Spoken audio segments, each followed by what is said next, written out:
Bonjour. Il existe des vies qui traversent le temps comme une flamme que rien ne peut éteindre. Des vies marquées par la douleur, mais illuminées par un feu intérieur si puissant qu'il inspire encore des décennies plus tard. Ce soir, je vais vous raconter l'histoire d'une femme hors du commun. Un corps brisé, une vie souvent couchée, mais un regard qui ne s'est jamais abaissé. Elle a transformé la souffrance en couleur, la solitude en art. Elle a peint non pas pour exister aux yeux des autres, mais pour ne pas sombrer dans l'oubli d'elle-même.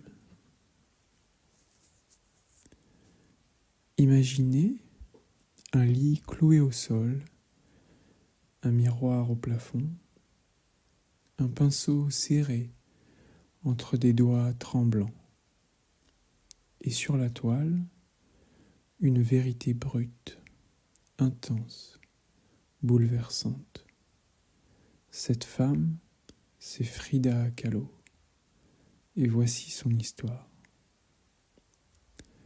Frida est née en 1907 dans la Casa Azul, une maison bleue comme le ciel d'après la pluie. Située à Coyoacán, dans les faubourgs de Mexico, cette maison sera son berceau, son refuge, son tombeau. Son père, Guillermo Kahlo, est un photographe allemand. Sa mère, Mathilde, est d'origine méso-américaine. Une union entre deux mondes, deux cultures, deux héritages. Enfant vive, curieuse, indépendante, Frida grandit entre les odeurs de peinture à l'huile et de maïs grillé, les tissus brodés des robes traditionnelles et les cliquetis de l'appareil photo de son père. Très tôt, elle tombe malade. Une poliomyélite lui laisse la jambe droite plus fine. Les enfants la surnomment Frida la boiteuse. Mais elle ne cède rien. Elle court, grimpe, se défie. Elle veut tout voir, tout comprendre, tout ressentir. C'est une enfant de feu, une enfant qui observe le monde avec l'intensité d'une adulte. Elle est attirée par les sciences, l'anatomie, les mots, la politique. Elle dévore les livres, discute avec les professeurs, écrit dans son journal des poèmes étranges et profonds. À l'école, elle se fait remarquer, non seulement par son esprit, mais par son allure. Déjà, elle mélange les genres, les styles, les codes. Elle ne veut ressembler à personne, ni à sa mère, ni à ses camarades. Elle veut être Frida, unique. Et déjà, quelque chose dérange, fascine et attire. Frida a 18 ans lorsqu'un tramway la percute alors qu'elle rentre de l'école. Le mental s'enfonce dans sa chair, sa colonne est brisée, son bassin déchiré, ses os en miettes. On la croit morte, mais elle vit, elle survit. Et commence alors une existence clouée au lit, prisonnière de son propre corps. On installe alors un miroir au-dessus d'elle. Elle s'observe, elle se peint, non par vanité, mais parce que c'est tout ce qu'elle voit. Ses premières toiles naissent ainsi, dans la douleur, dans l'immobilité. Elle peint pour respirer, pour crier en silence, pour dire ce que les mots étouffent. Elle peint son corset de plâtre, ses cicatrices, ses larmes, ses colères, ses illusions. Elle peint la vérité nue, sans phare, sans compromis. Et quelque part, dans cette tension, dans cette lutte, elle se trouve. Elle comprend que sa main est encore vivante, que tant qu'elle peut tracer une ligne, une ombre, une couleur, elle est encore là. Et que ce qu'elle vit, ce qu'elle ressent, ce qu'elle endure a une valeur, une voix et un sens. Frida ne peint pas pour plaire, elle peint pour survivre. Elle se lève à peine, enfile ses corsets rigides, s'installe sur un fauteuil ou dans son lit. Elle attache ses pinceaux à ses doigts quand la douleur est trop forte. Elle peint entre deux opérations, entre deux soupirs, entre deux combats contre la mort.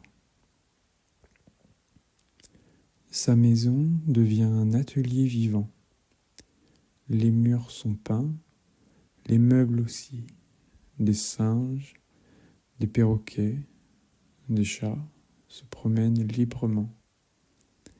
La musique mexicaine résonne.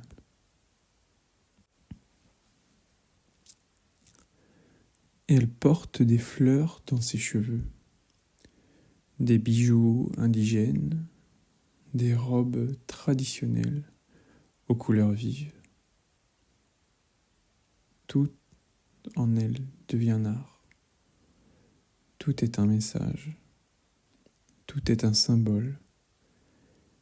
Elle peint son amour pour Diego Rivera, immense peintre muraliste, aussi génial qu'infidèle. Elle peint les trahisons, les pertes, les fausses couches. Elle peint sa solitude, son désir d'enfant, ses doutes. Chaque tableau est une confession, un autoportrait d'âme. Et lorsqu'on lui demande pourquoi elle se peint si souvent elle-même, elle répond souvent simplement parce que je suis toute seule et parce que je suis le sujet que je connais le mieux.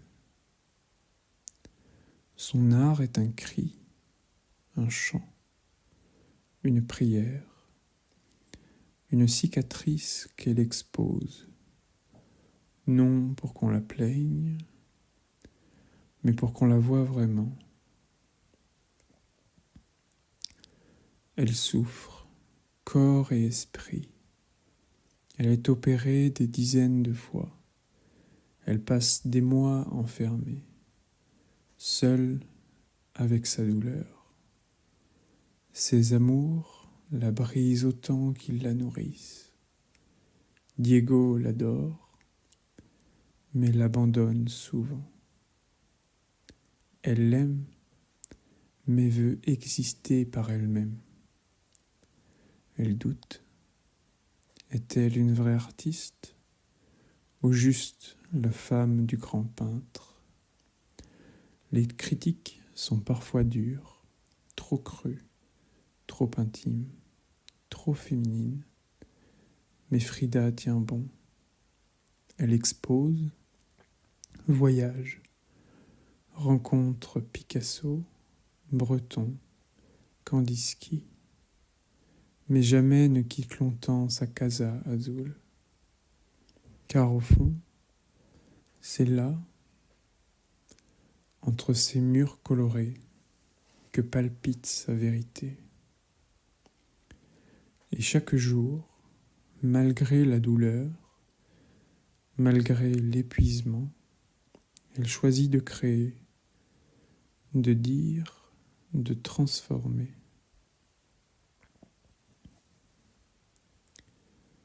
Frida devient une figure, une icône. Bien au-delà de la peinture, elle incarne une parole libre, une force féminine radicale, une audace qui bouscule les conventions.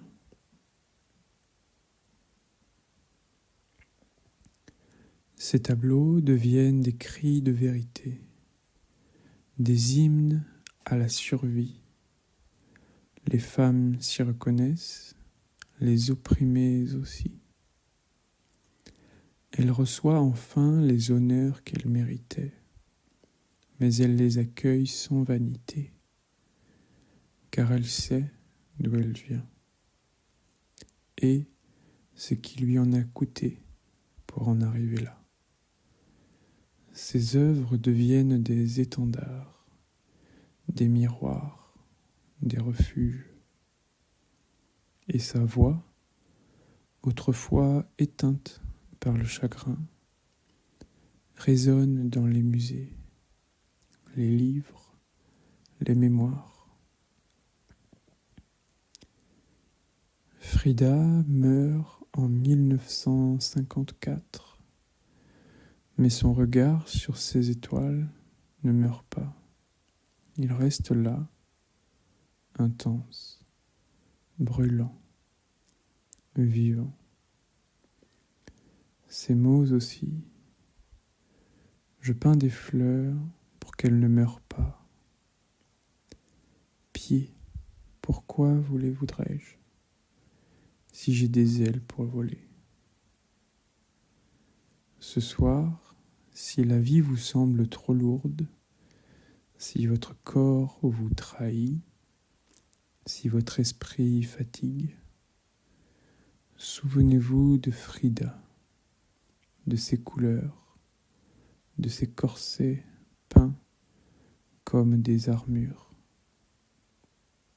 de sa façon de résister, pinceau en main, le cœur offert. Et peut-être, juste peut-être, vous trouverez vous aussi le courage de transformer vos blessures en vérité. Car l'art, disait-elle, est la meilleure manière d'embrasser la douleur, sans qu'elle vous dévore. Et, si vous ne pouvez plus marcher, peignez. Et si vous ne pouvez plus parler, chantez en silence. Et si tout semble s'effondrer, alors tenez bon, tendez la main à votre propre cœur et rappelez-vous que chaque cicatrice peut devenir un tableau, chaque soupir un poème, chaque larme une couleur. Il suffit d'oser. Alors, allez-y. Merci d'avoir pris ce temps pour vous et à bientôt.